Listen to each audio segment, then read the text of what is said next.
Welcome to the What Happens Next YouTube channel. What we're aiming to do with this channel is share content designed to make sure that you're supported through whatever's next in your life. And we'd love to continue to do that. I've got a favour to ask today, and what I'd ask you to do is just subscribe. It costs you nothing, but it really helps us deliver really good quality content on a consistent basis. Thank you, and let's go on to the interview. I know on the website you talk about the 6 steps to building a better business. Certainly those tips on getting getting the best value by making sure that you've got competition and you're looking at the market and you're understanding what people are looking at when they're buying businesses is really important. But let's dig in the weeds and look at what people should consider when they're thinking about building their business better. What are those 6 elements, and what can you share that might help people think about what happens next? I wish do the action coach 6 steps. I mean, the bottom 2 are literally where most people need to do most work initially. But I would also stress, again, I mentioned all these things they're sort of synergistic. Okay? Yeah. So if you understand and can build a really great business for value, you are built the same. The outcomes of what the 6 steps give, or the value builder things, or the traction, or ultimately they're all synergistic. Building a great business is more valuable, right? And so the 2 are totally intrinsically linked. Although there is a tension. I will just mention there is a tension as you grow a business. Do I want profit or do I want value? So some of the things I'm going to talk about, for example, step 1 of the 6 steps is predominantly about building value, not profit. Okay? Right. That's around 4 steps of mastery, the foundations of a business, such that it's ready to scale safely and without killing the owner, right? And so that's about removing the chaos of a business and creating a control. The 4 elements of mastery are the destination mastery, the vision of the business, the purpose of the business, its values, what it's about, its plans, okay, the direction of travel, the bus you want all these employees and customers to get on with you. The second one is, I mentioned earlier, is around the leverage of time, which is the mastery of focus and time. Okay, where is all the time and the focus going, and the systems that you put those in. Okay, which I did a whole webinar on last week. Actually, it's a big topic that usually starts with people. Third one is the base level of delivery mastery. Okay, are we keeping our clients happy and delivering a good product that everybody likes? No point scaling a business that can't deliver. Number 1. Number 2. Is it scalable? Have we got the systems in place, recruitment and etc., such that if you were to double or treble your business, it can stay. It's not just going to fall over because you haven't got enough people or enough systems. Okay, so the base level. Remember, this is just foundations. It doesn't need to be perfect systems. It's just got to be consistent. We can do this stuff. We can scale.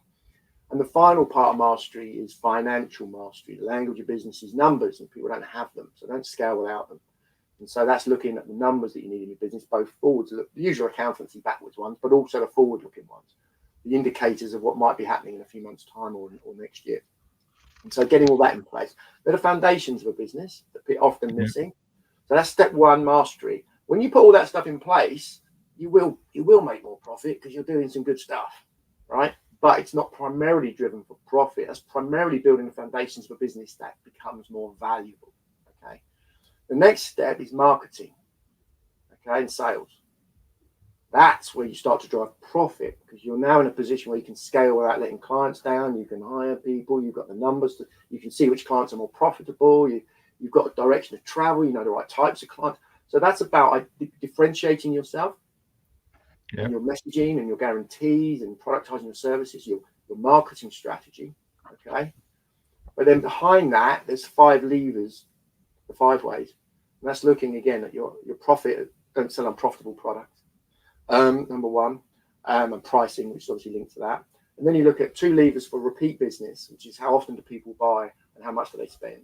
And then you look at 2 levers for new business, which is where all my leads coming from on my marketing and how good am I at converting in my sales process. Okay. So that's the second step.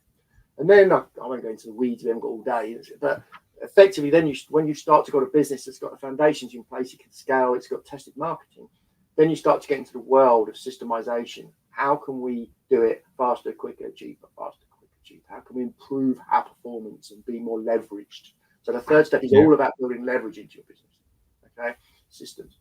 And then the fourth step is about building out leadership teams. And then the fifth step is about synergistically growing that, whether you want different offices and plant, and and creating results, and really scaling it. And then the last step is around freedom and what you do with your time and your money. Yeah, love that. Absolutely love that. And you mentioned about the systems all having similar concepts and you using similar sort of techniques. But I know one of the things that you talk about quite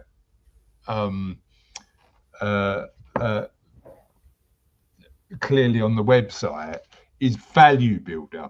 And I'd imagine that a lot of our clients are looking at their businesses and going, if I've got 10 years to go, how do I make sure that I build value? What is value in a business to you? How do you define that when you're sitting with a business owner? And how does a business owner start, number one, identifying the value of their business, but also building value? Yeah. So as Puma in Value Builders, one of the badges, I've been trained by Brad Sugars, who invented action coding, and Brad, trained by John Morello, who invented Value Builder. So I get to hang out with some amazing people. So thank you to all of them, right? As leverage, right? So yeah, they did a load of work around the statistical reasons and the impacts of different things on the value of a business. Okay. So the value of the business is what somebody wishes to pay. Okay. And there's ways and means of selling that well and preparing to sell and all the stuff that people do. But if you think about it more inherently around the value of a business, it may not tell you the exact number. It might say it's $1 million, right? Doesn't really matter what the number is. That's what someone wants to pay.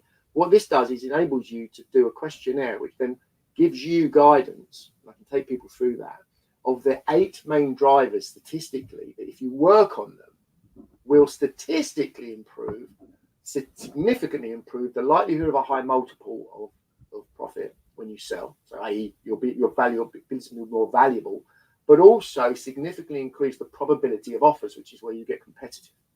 Okay. So if you work on these 8 factors, these 8 drivers, it drives up statistically those 2 factors. Ultimately, knowing that what someone wants to pay is what, but you can't work on the basis of, oh, well, it might be worth this, it might be worth that. You want to work on the basis of what 8 things can I work on, because they're tangible. What can I work on? And so it's those 8 drivers.